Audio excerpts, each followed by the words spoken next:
Welcome in. It is the North Side Baseball Podcast, talking Cubbies baseball. However you get your podcast, we always appreciate you tuning in.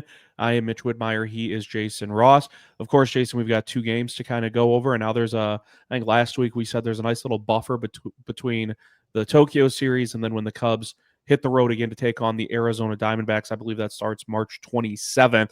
Obviously not the results the Cubs wanted. For those watching via a video feed, whether it's on Northside Baseball's website or the YouTube page, you can see the rundown of the topics that we're going to go through today. Of course, we kind of bounce around a little bit too. Two losses for the Cubs against the Dodgers. We had both said last week, Jason, 1-1 was kind of like the satisfaction, destination for us. Like, we didn't expect 2-0. 1-1 would have been great. 0-2, it's not the end of the world. There's 160 games left. It's just, I think about it from the Cubs perspective of, you're going, halfway across the world for a longer than expected stay. It's not a quick trip out to Japan and back. You're not out there for just 3 days. And so to have two games, I thought, like, mentally to be able to fly all the way back to the States with having snagged one would have done some justice, I think, for the minds of the Cubs players and the staff. Going 0-2, certainly not what you want to see, but again, not the end of the world.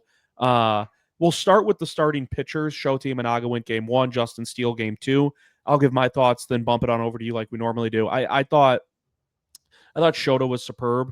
Just 4 innings, but the composure, the moment not too big, almost like, I think we talked about this in a recent episode too, Jason, just his sort of want to have the ball in a spotlight moment like this and then to deliver on top of it, I thought was excellent. I don't know how anyone could watch those 4 innings from Shota Imanaga and not just be like impressed with what they saw or not be reassured, like, hey, hopefully the Shota we saw last year can be the Shota we see this year on the mound, or at least pretty close to it.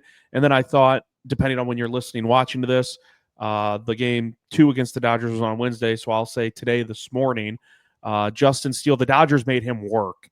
Like, they made him work. There was some pretty loud contact. I think he'll be fine. Like, I'm not worried about Justin Steele. I'm not going to overreact to one start in March before things really get going. And plus, it's the Dodgers. Like, that lineup is insane. And it's crazy that, and we can get to this down the road when we talk about the Dodgers and facing them right away.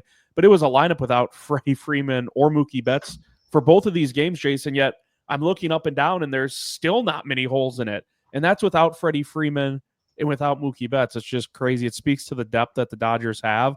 And I get working these guys in. I know a lot of people were like, hey, Shota didn't give up a hit through 4 innings. He only had 69 pitches. Like, I think the plan all along, Craig Counsell said, I might be slightly off with the numbers. I thought he said 70 to 80 pitches was kind of the goal, as long as they weren't taxing. If you're through 2 innings and you're at 60 and you've had to work out of a couple jams, that's not the same as going 4 innings with 60 pitches where it's more stress-free. And so I think that was Counsell's goal. I get it. I'm not a huge fan of sort of that direction with which baseball's going. Like, I don't have a huge gripe with it. I understand it, but it is kind of odd to see, like, you get these tune-ups in these sort of exhibition games, these spring training games, to kind of get your body right, your mind right, and then to come out in the first start, only goes 69 pitches. It's just kind of it's an adjustment that I think as fans we need to just become more accustomed to, especially when, it wasn't like Shota made a start and then 5 days from now he's going to have his second start. It's like, here's this start in a 2-game series in a really, not typical circumstance for the Cubs, because now you have another week of like spring training before you rev it up for the regular season. So I get it's a long season and there's going to be a lot of starts. It was just kind of odd to see that, but it's become the norm for baseball in certain circumstances. The 4 innings, 69 pitches of no hit ball, and then he's taken out of the game. And Ben Brown came in. So I thought Shota was great. Steele, I'm not worried. I'm not. There was loud contact. He did have more taxing innings, taxing work to go through with the Dodgers lineup. But overall, with the starting pitching, not concerned with either.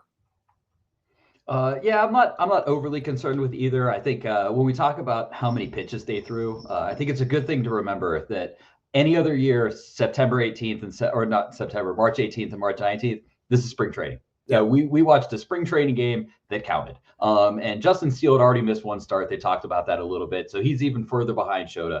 I will say I wasn't as impressed with Shota as you were, and that's not a knock on Shota.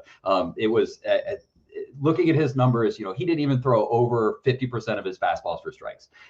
He did get, I think, squeezed a little bit at times. He came in with velocity a few miles over what he normally is. I think he was really amped up. And you could see that there were a few guys who were amped up. One of the guys I'll come back and talk about when we talk about the Dodgers a little bit. But you could tell Roki was too ramped up himself.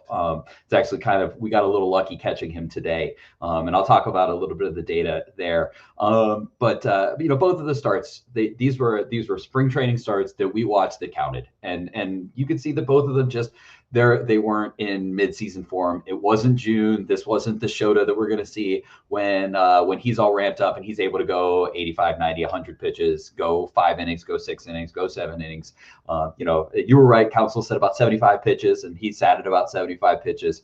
But it wasn't a bad start. It wasn't like Shota was terrible. It was just, I don't think it was the sharp Shota that we're used to seeing. Just like Steele, I don't think Steele was super sharp either.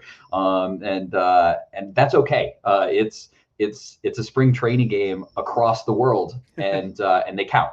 So on one hand, coming back on all that, you're down 0-2 on the season. You feel a little bummed out. You fly all the way out there. You come back with no wins. On the other hand, any other year, those games are played at Sloan Park. Those games half of them are guys who are borderline 40-man guys. You're probably seeing Brad Keller go 3 innings. You're seeing Travis Jankowski might still be around. He's in the lineup. And instead, even without Betts and Freeman, the Dodgers are throwing out a lineup that is good. I mean, you've got Tommy Edman, who is one of the most underrated hitters against left-handers in the league. That guy crushes lefties. He's hitting second. And we don't think about him as one of their best hitters. He's right there. We've got 2 left-handed starters going. You've got guys like Max Muncy, who can always put a charge in the baseball. Kike Hernandez is just one of those guys who's sneakily annoying. You look at his numbers and you're never impressed with him, and then you play against him and he just drives you nuts. And he hits a home run off of an iffy call right before then, and then you have the Shohei Ohtani home run, which we can discuss at any point, but that wasn't a home run. that was a double that somebody caught. But so I wasn't like overly impressed with either of them. I'm not worried about either of them. I think they'll both be fine. But I don't think either of them were the guys that we're going to see maybe even in a week from now when they get back to Arizona, get a little bit of extra rest. Maybe the moment's a little less. And that's actually one of the things maybe we'll talk about the Diamondbacks series that might actually play into their advantage with Arizona, who's going to be amped up for opening day. And the Cubs have already been there, done that this year. Maybe we'll see a little bit better the next time with both of them. I don't think either was awful, but both were just missing that polish that I think both that we're used to seeing, and that's okay. Kind of honestly, if we're thinking about it, to be expected. Yeah, a couple of notes that you touch base on there. The Ohtani homer. The one thing that like pisses me off with that is I don't know what your Twitter feed looks like when it comes to like Cubs stuff and what filters into your algorithm, but when the Cubs are on, it's like a lot of stuff filters into my algorithm, obviously, with it on X, I guess I should say. And the one thing that just irritates me, Jason, is I saw so many people say, well, it was one of those that because they called it a home run on the field, it's after replay, they're just going to let it stand. And it's like, well, that's not the rule that's supposed to be exercised. Mm-hmm. There has to be, clear and concise evidence to overturn it. And at that point, you're trying to like, it's just tougher when a fan reaches over. But I mean, unless my eyes were deceiving me, I watched that like 10 times. In 10 times, I was like, that was not going out. That was not going to be a home run. Mm-hmm. And so I just saw too many people like, if they called it a double on the field after replay, they would have let the play stand as a double. But because it's a homer, they're going to it's like, well, no, that's not what the rule is supposed to be or how it's supposed to be enforced. And I get it's not easy to be the one in charge or the group in charge of those types of replays. That was just one where it kind of irked me because it felt like this big stage, the Tokyo series, and for Major League Baseball, and this did not play a part in it, but for them to be able to send out a million clips of Shohei homering in the opening series against the Cubs on, a controversial call. I don't like the takes where people are like, well, it's got to stand because it's just too tough to tell. It's like, I don't know. My eyes told me every time I watch, and maybe I have the Cubs goggles on, the Cubs blinders on, but every time I watched it, I was like, that was not going to leave the yard. And then the second thing you brought up too, Sasaki, I'm interested to hear sort of maybe not a deep dive, but your analysis of his start, because I agree he was really amped up. 3 innings. I think he had 5 walks in just It 3 innings. And the Cubs had base runners on left and right, and we'll get to that in a little bit too. I mean, they left 11 on in Wednesday's game in the 6-3 loss to the Dodgers. But Yes. what'd you make of Sasaki? And then did you have kind of a similar thought on Ohtani's home run? And I'm not saying it would have, tilted the game one way or another, but again, I watched that replay over and over again, and I was like, that was not leaving the yard. And just because they called it a home run on the field doesn't mean they should come out and kind of be like, oh shucks, we're just gonna let it stand. I try to stay away from the conspiracy theories and everything. But, Yeah. but the one thing I'll say is there's a still image out there, and you can see the fan. They're clearly yep. over the wall. They're reaching into the play of the field. That's a double. That's fan interference. That's fan interference all day long. I think without diving too far into the conspiracy theory, it's got to be hard for Major League Baseball to overturn that call. Oh. You've got the biggest Japanese baseball hero maybe ever hitting a home run in his return to the Tokyo Dome on opening weekend or opening series, whatever you want to call it. And I don't know why they didn't overturn it.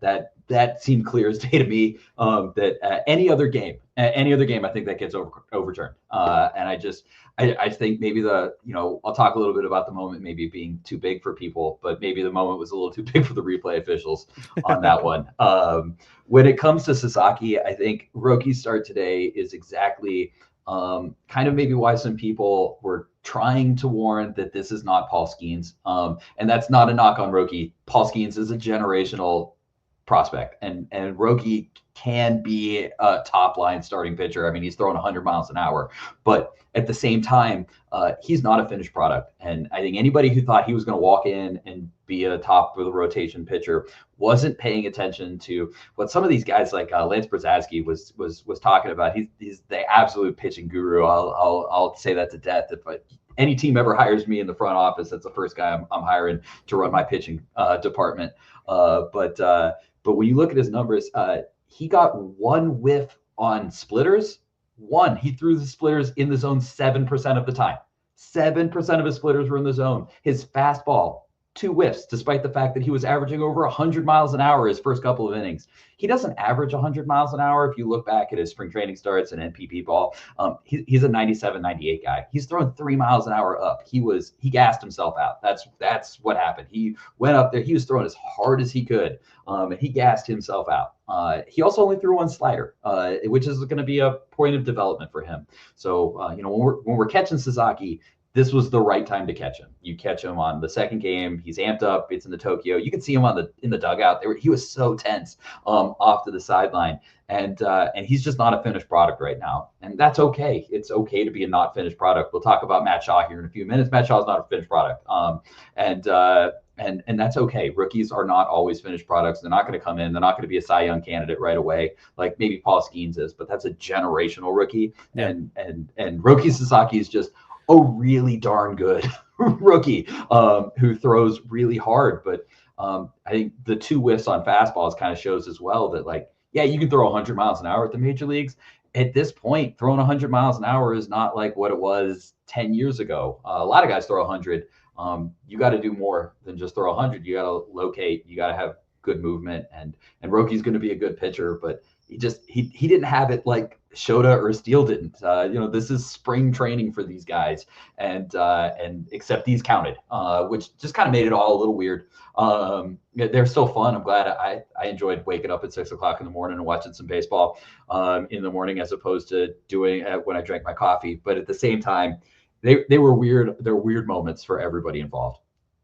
It is the Northside Baseball Podcast. He is Jason Ross. I am Mitch Whitmire. Cubs lose the 2-game set, both games to the Dodgers in the Tokyo series, head back to the States, a little bit of spring training, and then they'll get the regular season for them resumed against the Arizona Diamondbacks. Again, I believe that's a 4-game set that starts March 27th. One other arm I wanted to talk about pertaining to the Cubs, we'll slide it back that direction, Jason. Ben Brown's outing. He came in relief of Shota Imanaga in game 1 after Shota went those 4 innings, 69 pitches, and it was an extremely rocky 5th inning for Ben Brown. And the one thing I liked is that he settled in and he showed resolve, because to me, that could have gone south very, very fast. That could have gotten out of control very, very quickly. and he did give up some damage. The Dodgers had a 3-run fifth, but Counsell stuck with Ben Brown. He ended up racking up 5 strikeouts in 2 2/3 innings. And after that 5th inning, or even at the tail end of it, carrying it into the 6th, you saw the stuff. Like, you see the potential. You see why some people are smitten on Ben Brown as a potential, back end of the rotation piece, maybe next year, 2 years down the road, whatever that may be. A little bit of adversity right out of the gates, not ideal, but for him to bounce back after that 5th, again, we might sound like a broken record at times during this episode against that Dodgers lineup, even without Freddie Freeman and Mookie Betts, for him to bounce back and settle in. I thought that was incredibly impressive, because this isn't an 8-9 year vet where if they struggle early, you're like, okay, they'll figure it out. Maybe it's not their day, but they'll figure it out. They'll limit the damage. This is a young arm that's trying to prove himself, that right now is coming out of the bullpen, but maybe down the road will be a starter, and feels like he has a lot to prove, feels like he has a lot to show. And because of that, and there is an unpredictability and unknown with how Ben Brown pans out at the major league level. And so I was very, very happy to see that it didn't go completely off the tracks, where he's all of a sudden allowing 4 or 5 runs in the 5th, and Counsell's coming out and he's like, we have no choice, we got to take you out. For him to kind of get things back in gear and to go 2 2/3 innings after that slow start, I liked seeing that part from Ben Brown. And again, I thought the stuff, as he kept carrying along, he got more comfortable with it and sort of trusted it more in that outing against the Dodgers. Yeah, digging into the numbers, and I'm going to swing it a little bit to an article that Matt Trueblood wrote on our website, Northside Baseball. He mentioned that he's coming in a different arm angle, and the fastball velocity was a little down. It wasn't as electric as it was last year, but the shape was better. So it seems like shape and movement has been it always comes. You always get a little bit more of it when you lower the velocity. And Ben Brown looks like he's going to do that trade-off. Now, yesterday, he didn't throw it for a lot of strikes. I think like 30, like he got like, it was in the zone under 40%. It was like I think it was low 30s. It was not good. So he was not getting it. He was not controlling it well. And that's probably due to the fact that, again, this is spring training for him. This is a new arm slot. This is a new fastball for him, and getting that is probably just going to be a little bit of a tweak. He did face some adversity. The John Birdie error definitely didn't help him out. That was a ball that Birdie didn't need to throw.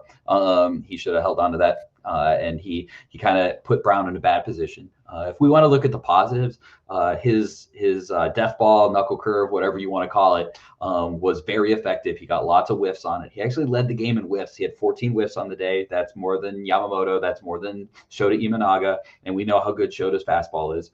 And Shota pitched 4 innings, and Ben Brown pitched, under 3. So if we want to take some positives out of that, we can find them within the numbers. We're looking at a little bit better fastball. We're looking at good whiffs.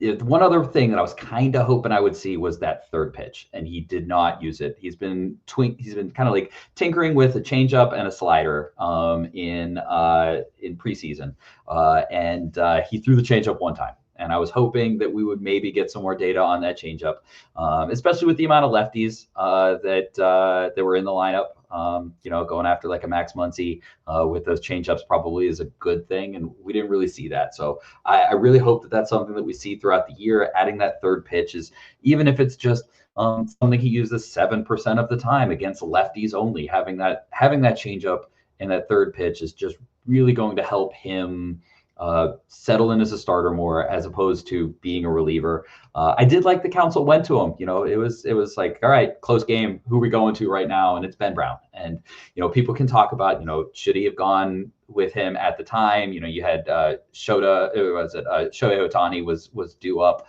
and do you really want to go with Ben Brown, who struggled against lefties in this situation? And that's, I think, a debate that we can have. At the same time, I like the confidence there. And that does fill me with some hope that potentially that the team is looking at him in that 5th spot for opening day, as opposed to Colin Ray. We'll see. There's been some talk that may be. So, Rusty working on a new fastball, but positives are the whiffs are still there. And if he's generating whiffs, we can live with some rough around the edges, because you can kind of make up for that on the back end. Do you see a world where the Cubs want him in the rotation earlier rather than later. Like, not that they're going to force him into it, but maybe that they kind of want to push that envelope a little bit and try to. You brought up, like, I think if he had a third pitch established, they'd feel, a lot more comfortable with going with that idea, even though he has limited major league experience so far. But again, we saw it in waves last year across a few of his starts, and he made some appearances out of the bullpen as well. But you just brought up an interesting point. Like, perhaps they're thinking about him even for that fifth slot as we carry along into the season over a Colin Ray. How do you see that playing out with Ben Brown? Because again, I didn't have it, and maybe this was me being a fool, but I didn't have it on my radar as, the first game of the year. Again, you kind of treated it like a spring training game that counts. I like how you phrase that. But after Shota, I did not think Ben Brown would be the first guy to go. So I was encouraged to see that Craig Counsell was almost like willing to do that. So how do you see him sort of slotting in moving ahead? I'm giddy about Ben Brown. I think I've talked to you about this on a recent episode as a back end of the rotation guy for the years to come. But I enjoyed seeing him as the first guy out. How do you see it playing out? I still tend to think he's going to end up in Iowa as depth. He's got an option. It gives the Cubs the ability to keep maybe somebody like Brad Keller that they're still interested in without having to DFA Tyson Ross. We didn't see, I like 98% certain we didn't see Tyson Ross these two games, which I think is interesting. I believe he was on the 26th. I'll have to look at that up. I'd have to look that up just kind of off the top. I don't remember him being there. But it depends on kind of how they want to use those guys who are, optionable. And he has those options. So he can go to Iowa. He can serve as depth. At the same time, I think the upside on Ben Brown is more than that, than Colin Ray. And if we want to find maybe some knocks in the armor for the Cubs, I think the rotation is a place that, when you're looking at the back end of Jameson Taillon, whose velocity didn't look great in Japan, could be dead arm, could be going through spring training stuff. And Colin Ray, who's, Colin Ray's Colin Ray. He's a serviceable guy who'll eat you innings, but he's also not going to be more than Colin Ray at this point. And having somebody like Ben Brown, who can go out there and be electric, can add right-handed velocity, which is something the Cubs do not have in their rotation. He can kind of give you a little bit of a different look. I would love to see that. I love that they went to him, and that fills me with a little bit of hope. At the same end, the lack of fastball command makes you think that maybe the Cubs are going to look at that. They're going to say, you know what, maybe he needs a few weeks in Iowa. That's going to let us further evaluate Brad Keller's role, further evaluate Eli Morgan, who has options too. I think the Cubs want to keep Eli Morgan up. They went to him yesterday in opening day, and he looked pretty decent. Did what he does is limit hard contact. But he could go down to Iowa.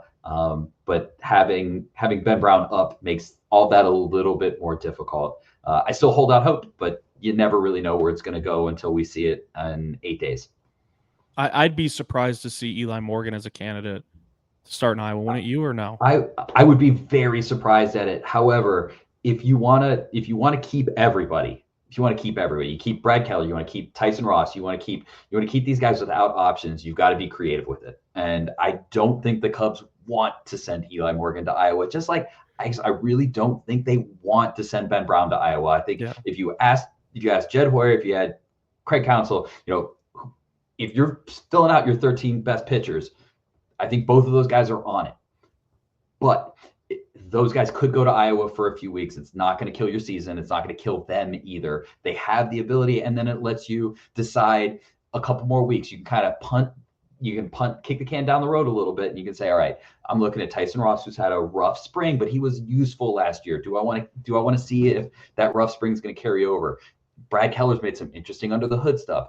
Do I really want to see Brad Keller? Do I want to figure out if he's somebody who can fit in? Those are guys you can option. I do not think that Eli Morgan is going to be optioned, but it's possible. And that might be a way that you get Ben Brown in the rotation at the front, is if you option somebody like Eli Morgan, who might fill a similar gap like Tyson Ross. Tyson Ross is going to go out there and he's going to be a righty killer as a righty who throws a lot of junk, a lot of funky stuff. And And Eli Morgan functions the same way. So then you have to ask yourself, is this a redundancy? Do I just want to see Tyson Ross a little bit more, or do I want to kind of pull that plug and just go Eli Morgan straight? So I think it's possible. I don't think it's likely, but as the Cubs try to figure out their 13-man pitching depth, I do think that there's going to have to be a creativity if they want to keep some of these guys, or they just go real straightforward and they say, you know what, we've seen enough Brad Keller. He looks interesting enough, but maybe it's just not it. Or, Tyson Ross, thank you very much for what you did last year. We don't really have a lot invested in you.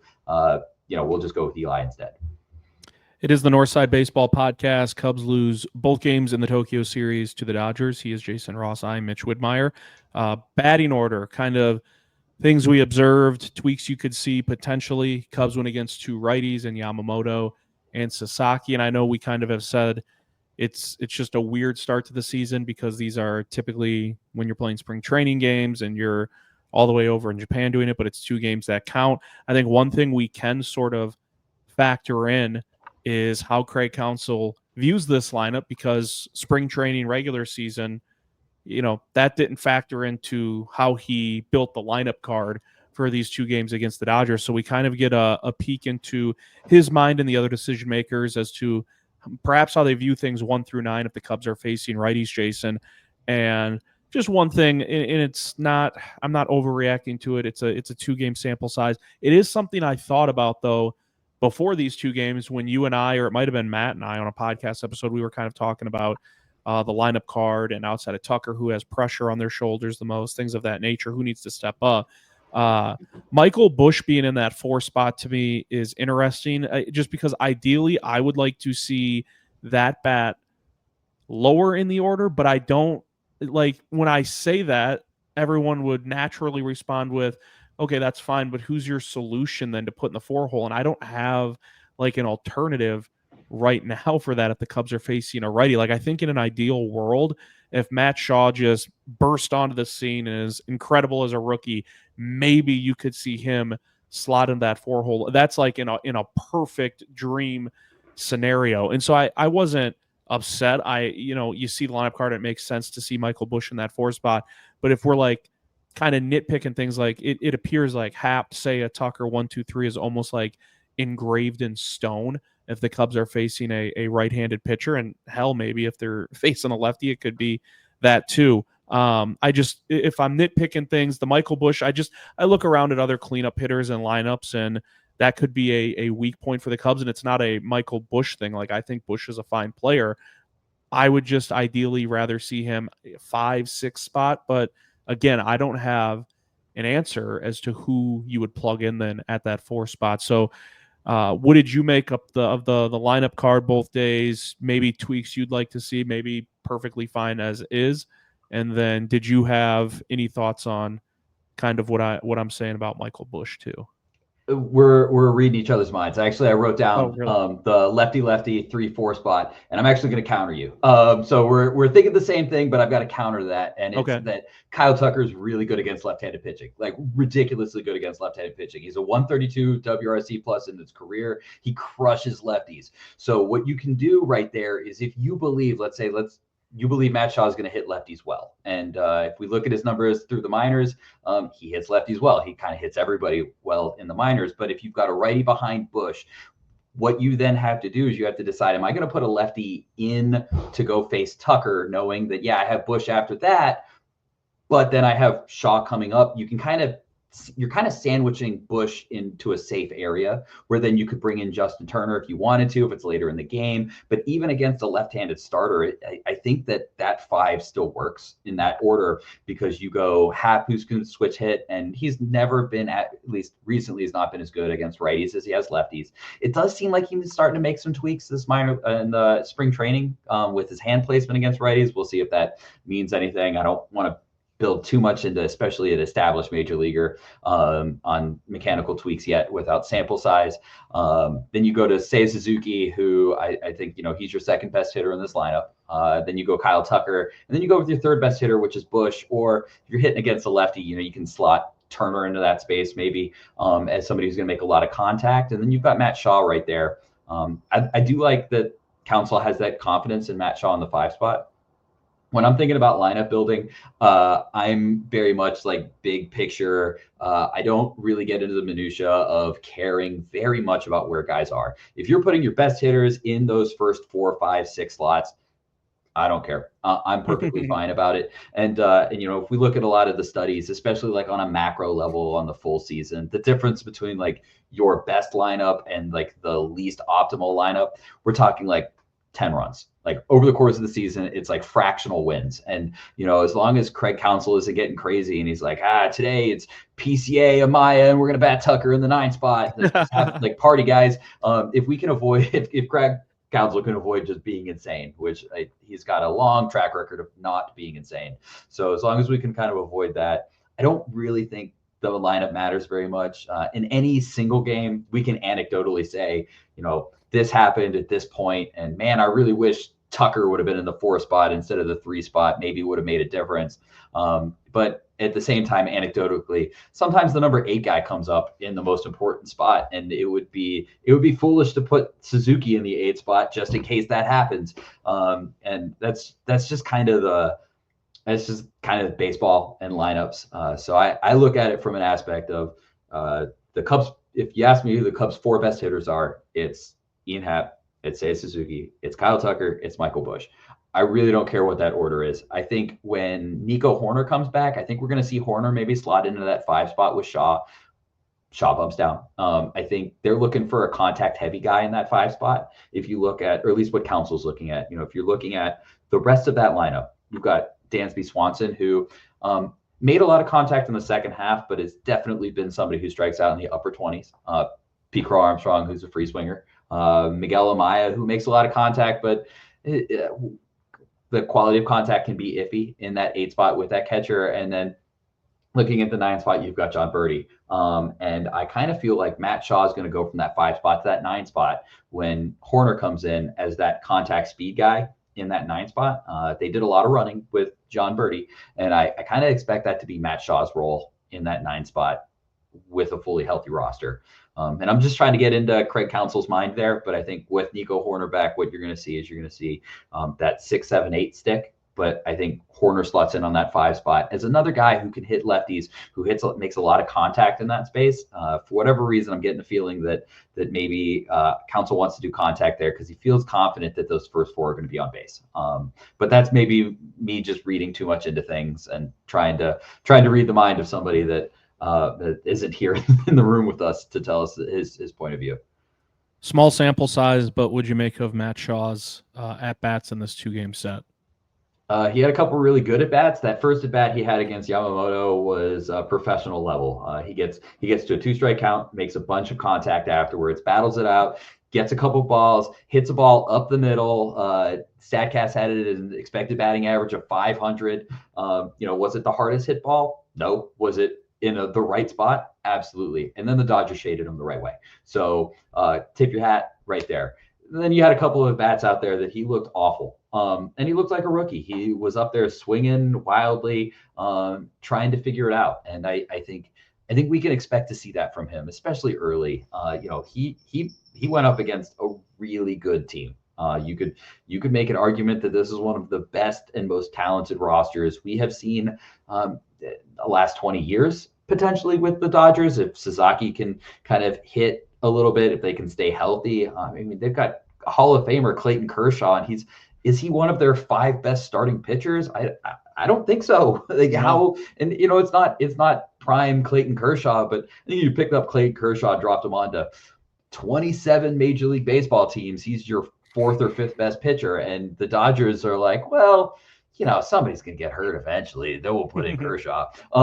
So like that's what we're looking at. The bullpen of the Dodgers is sneaky good. They got a lot of names out there that you're probably not so familiar with.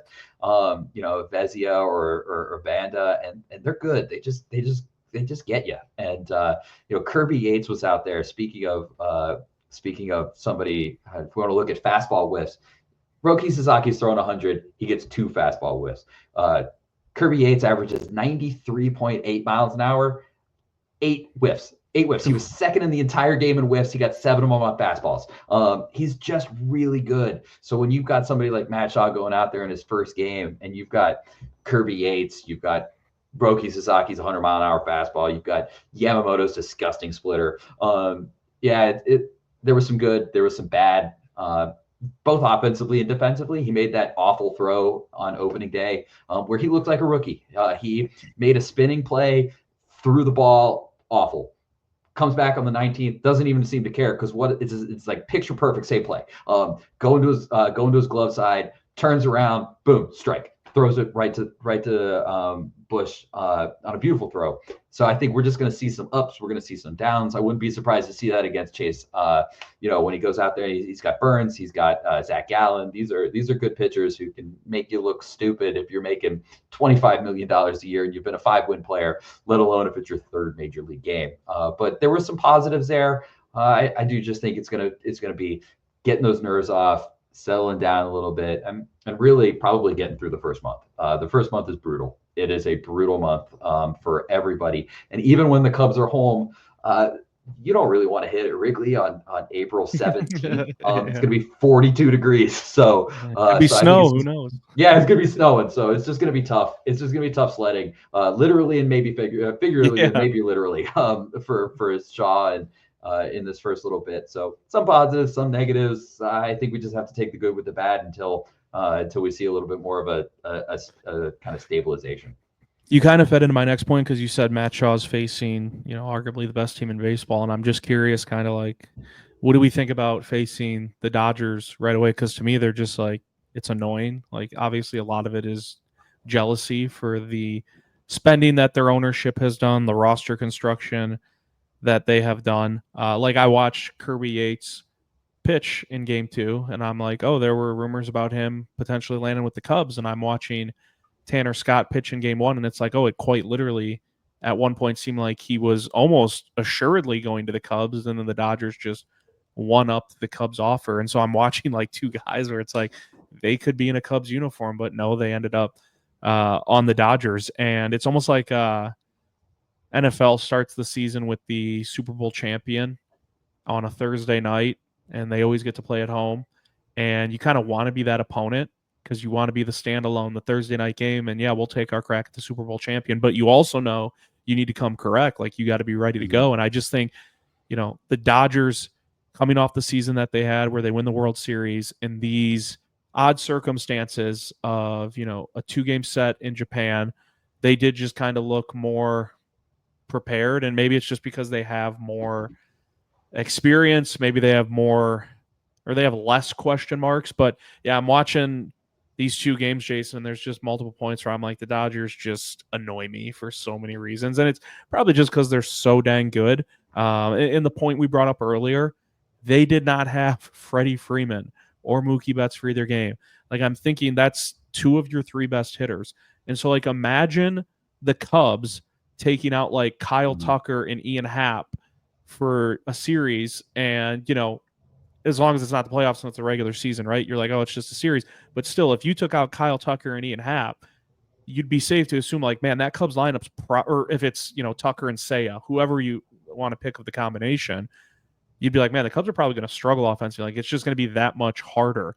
And for the Dodgers, they put up 6 runs on Wednesday with no Freddie Freeman, no Mookie Betts, because obviously Shohei is the showcase. He's the guy wearing the crown at the top of the order. But you mentioned it, like, Tommy Edman is a pest. Teoscar Hernandez, Will Smith, Max Muncy, a veteran of all veterans. Like, they just have all these names where even without Freeman and Mookie, it's like, dang, that's still a solid lineup that will do damage against you. So I didn't mind facing the Dodgers right out of the chute.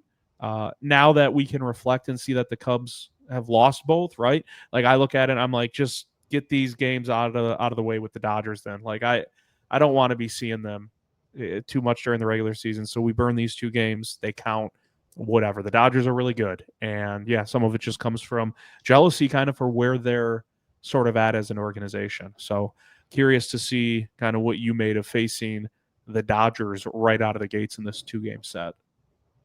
So the second game, I think today is kind of like the perfect reason why I was totally cool with facing the Dodgers right out of the way. Roki was not the guy that I think he's going to round out to be. When we look at Roki Sasaki in September, I don't think he's going to look like the Roki Sasaki that we saw today.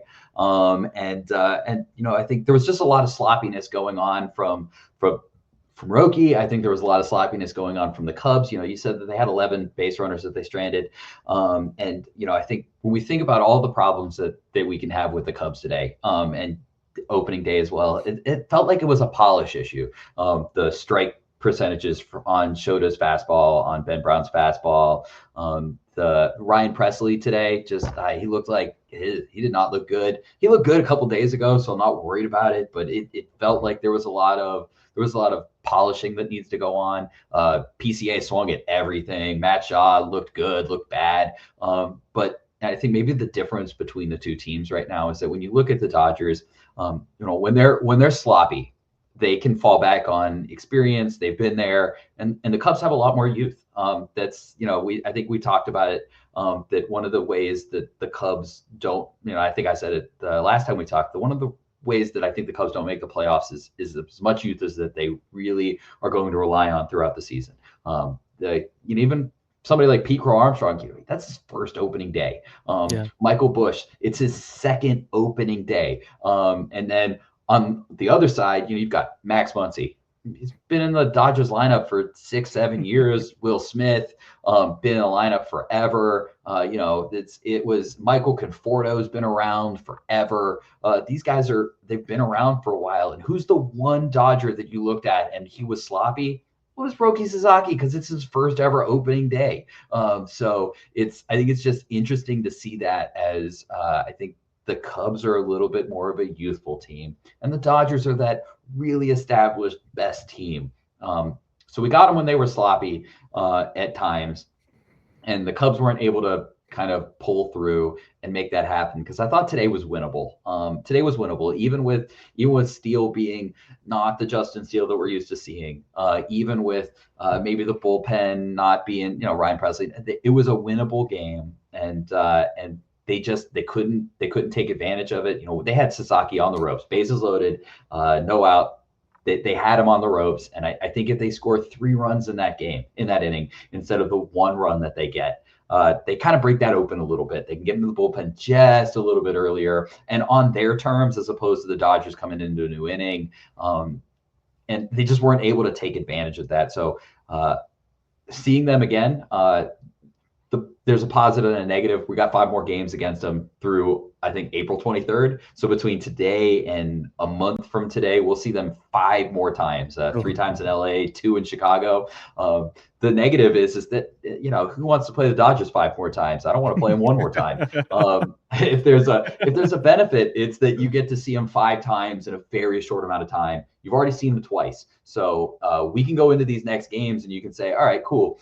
Yeah, they're good, but we've already hit against Roki Sasaki. We're going to see him again. We've all seen him. So maybe you go in with a little bit extra confidence in seeing that. Even if it didn't show up in the results, you can maybe feel a little bit better about the processes. So there's still, I think, maybe something good to see them all compacted. And then, as you said, we're just done with them. We're done with them on April 23rd. Get it out of the way. Get it out of the way. We don't have to see the final form of Roki Sasaki. Yeah. Let somebody else deal with that in September, when he's figured out how to throw a slider the right way. And he's really his fastball's sitting in the zone. His splitter isn't getting the zone 7% of the time, and he's hitting those pitches. But you can let somebody else have them. Maybe they'll help us in the standings elsewhere. One name you brought up within all of that put my antennas up a little bit. I don't think I've talked about, or we've talked about him at all on any of the episodes so far. Ryan Presley, and 1 inning, 3 walks, wiggled out of it in Wednesday's game against the Dodgers. And last year's version of Ryan Presley in Houston, for large portions of it, Jason, was not the Ryan Presley that everyone had seen on the Astros the previous 3-4 years, whatever it was, whenever they acquired him from Minnesota. And a lot of people attributed that to him moving from the closer role to a setup role and kind of giving way to Josh Hader, who the Astros had brought over last offseason. And I don't doubt that could play a factor, especially mentally. like being a closer, being the guy who's relied upon to go nail things down, 3 outs in the ninth, to then moving to a role where maybe sometimes it is a setup role, maybe sometimes you come in during the seventh inning. But regardless, it was not the same version of Ryan Presley results wise. And I'm not going to overreact to one appearance in Tokyo. You had said, 2, 3 days ago, he had a fine outing. When we look out at the overall picture and you kind of zoom out the microscope this year for Ryan Presley, do you have doubts, reservations, concerns, or do you chalk some of it up to, hey, maybe it was just switching roles and he didn't like having to do that and sliding out of the closer role last year in Houston, and there's still gas left in the tank because he's getting up there in age a little bit too. But if you're the Cubs, you're hoping there's still 1-2 years of real good Ryan Presley left, which I think some people maybe question a little bit based off what they saw last year. I think our initial reaction is an easy initial reaction is to make a comparison between Hector Neris and Ryan Presley, because we got that bad taste in our Please mouth. don't. Neris comes from Houston as somebody who looked really good in Houston, came to Chicago. It did not work out last year for any reason. And I think it'd be very easy to go up. I got another Houston reliever back end of his career. He's going to come in. He's going to have the same problems. And yeah, Ryan Presley is not the same guy that we saw in the past, right? If we look at his 2023 to his 2024, there's a big change there. He did lose fastball velocity. He did not look like the dominant force that he was. And whether that's because he wasn't the closer or because he's getting into his mid to upper 30s, father time comes for all of us. And that's just the reality. The positives are he still got a lot of chase on his breaking ball. His breaking ball is a very good pitch still, or at least it was last year.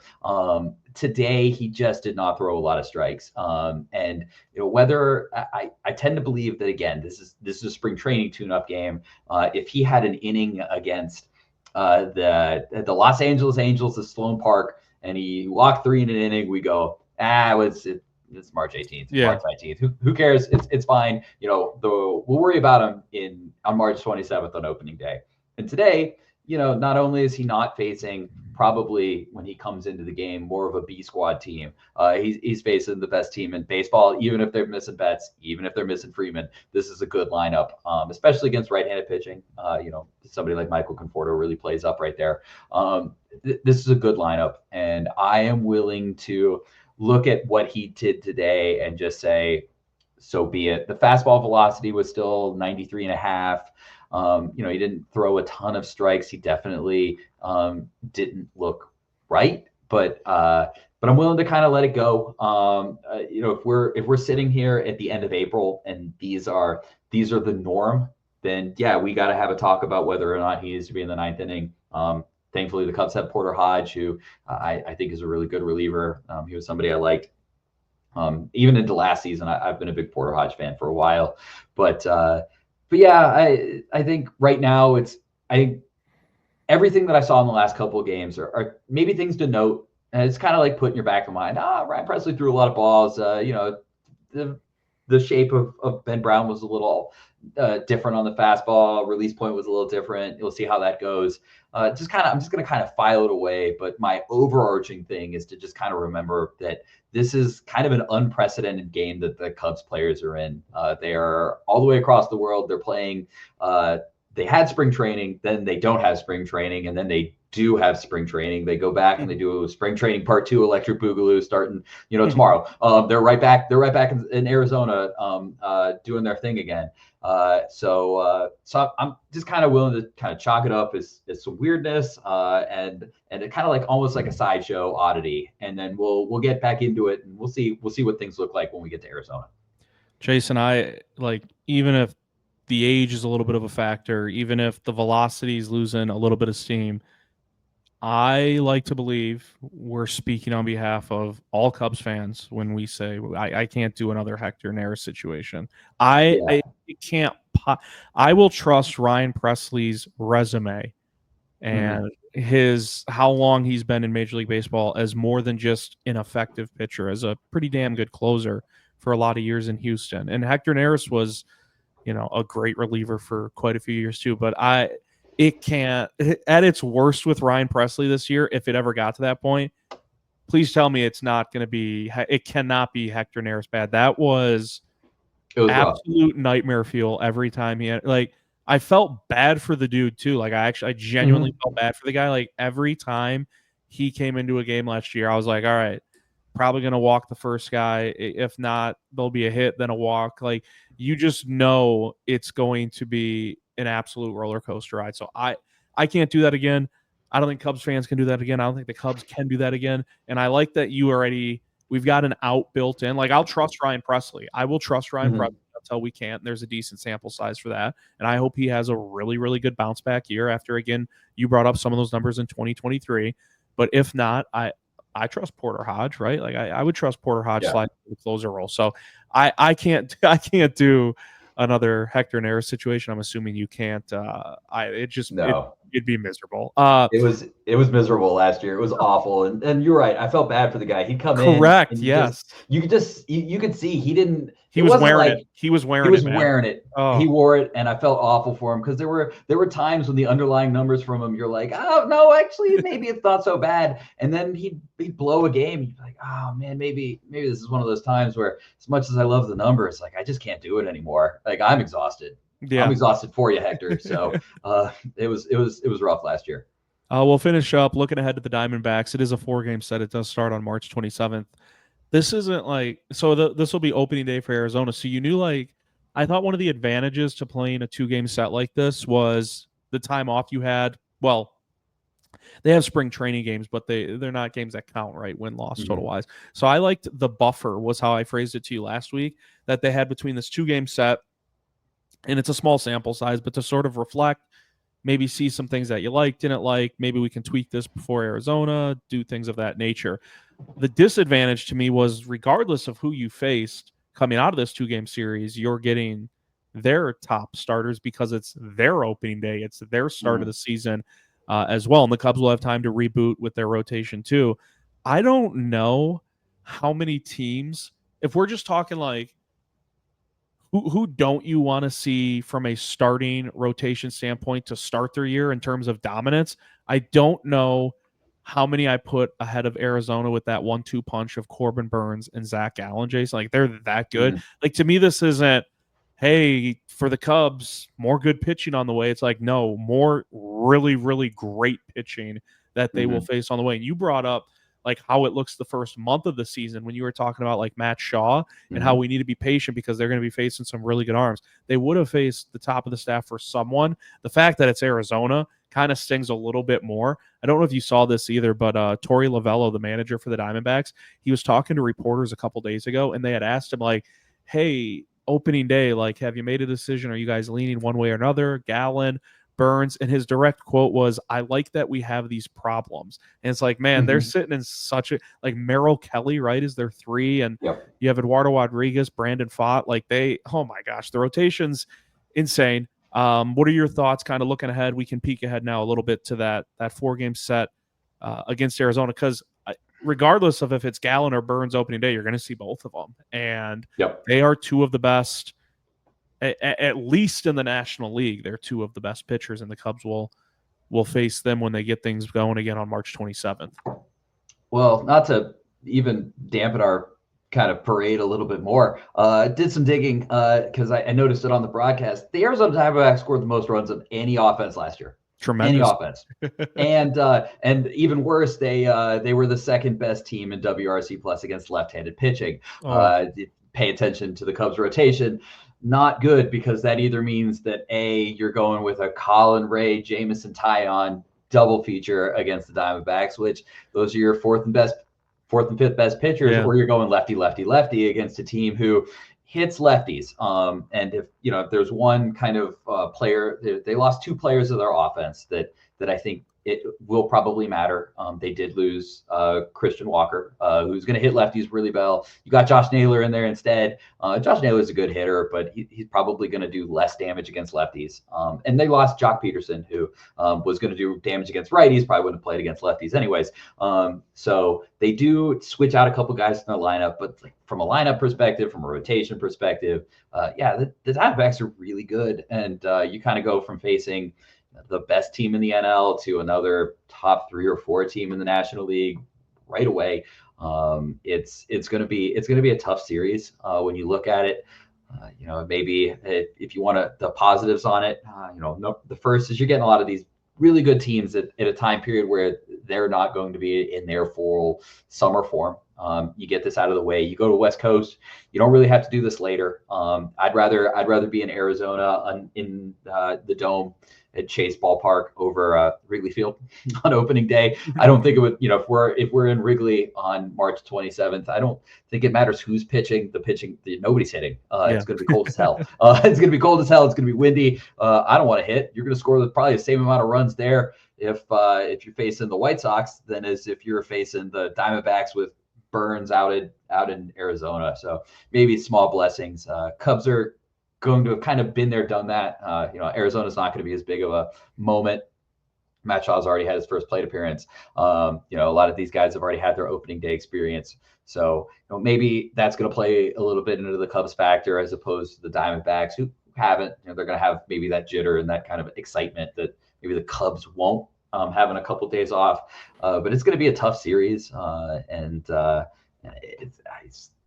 think you go into it hoping for a split. I hate playing for splits, but early in the season, pitching matchup wise, you come out, you go and you take 2 out of Arizona, and I think you're going to feeling pretty good, especially if you can take one of those games against Gallen or Burns. You're going to feel pretty good probably. You start to wash off the Diamondbacks thing and kind of get into the groove, but it is a brutal April. I think I saw a tweet. The Cubs have the hardest schedule of any team in April. Any team. That's the hardest schedule, hardest month of any team's month. So you look at any team's month all year, April, the Cubs the hardest. The benefit is that the May for the Cubs, easiest month any team. Wow. It's 6 in one hand, half a dozen in the other. I guess if you have to deal with your April, but then you come back in May and they're basically, I don't think they're going to play a single team that's going to finish with a 500 record in May. So small blessings, I guess, once you get through it. Would you go with we'll get out of here on this too. Would you go with Matthew Boyd to start that series against Arizona, or maybe you just reset everything and you say, hey, there's been ample time off. We'll just go with our normal rotation of, Shota, Steele, Boyd, knowing the numbers for the D-backs against lefties, or would you tee things off maybe with Tyon and then maybe go Boyd, Ray, and then back to the top? Like, how would you go about it if you were wearing the manager's cap in this situation? I'm a fan, especially early in the season, and not getting too cute with it. Let's go out there. My best pitcher is Shota Imanaga or Justin Steele, and you can make an argument either way which one you like. I think it's 6 in one hand, half a dozen the other. I don't think it matters. Those are my 2 best pitchers, and if I'm just going to set my rotation and go from there. So I would personally come back out with Steele and Shota. They've pitched already. They've got those jitters out. They're going to have data. They're going to be able to look back at that film. And yeah, Boyd and Tyon did throw in Tokyo. But it's a little bit different. It was still a non-counting game. So I would go with those 2 and then just get into my rotation after that. But I could see where you could maybe want to go with the righties and then try to push things back. Maybe you want to throw some of those guys later. But, if you start with Shota and Steele and you've got a 4-game set, that means that those guys are going to get to see Oakland. And you got to feel a lot better about those guys seeing Oakland on that second route as opposed to, having Tyon or Boyd see Oakland. Maybe rack up some wins where you can find them in April, and I would think that Oakland series right after that'd be a good one to grab some wins from. What are they going? But just the Athletics this year? What are they going by? Yeah, they're just the Athletics. They're the Athletics. I just saw an article today. It's actually, interestingly enough, they're like the media coverage for the Athletics are going to have basically, there's nobody to cover them because you've got the Bay Area that they don't want to cover the Athletics. They're gone, and then you have Sacramento who are they really going to create an entire media division to cover a team who's actively trying to leave, Yeah. actively attempting to leave you in a few years? That's Susan crazy. Slusser wrote a great article about it for San Francisco about how the media coverage for the Athletics team is going to be awkwardly weird, especially with the stadium set up to be a AAA stadium. I think that entire situation is just going to be really fascinating to follow from like a journalistic perspective, like how are people going to really want to follow that team, and knowing that this is a team who is just counting down the seconds until they can just go to Vegas. And not, it's not even like entrenched, where at least when they were in Oakland, you're like, well, you got the diehards who could maybe still care. It's more of a novelty. If you're in Sacramento, this is your one chance, I guess, to go out and see Major League Baseball at a field that isn't a Major League Baseball field. Yeah, that's crazy. Well, the Cubs will see them soon enough. Get this little break, like we said, Jason, and then starting March 27th, it's 4 against the Diamondbacks, and then they take on just the Athletics. So we'll see how it goes. Hopefully, the Cubs rebound, have better outings than how this 2-game set went against the Dodgers. This has been the Northside Baseball Podcast. However, you get your podcast, we always appreciate you tuning in. We'll see you next time.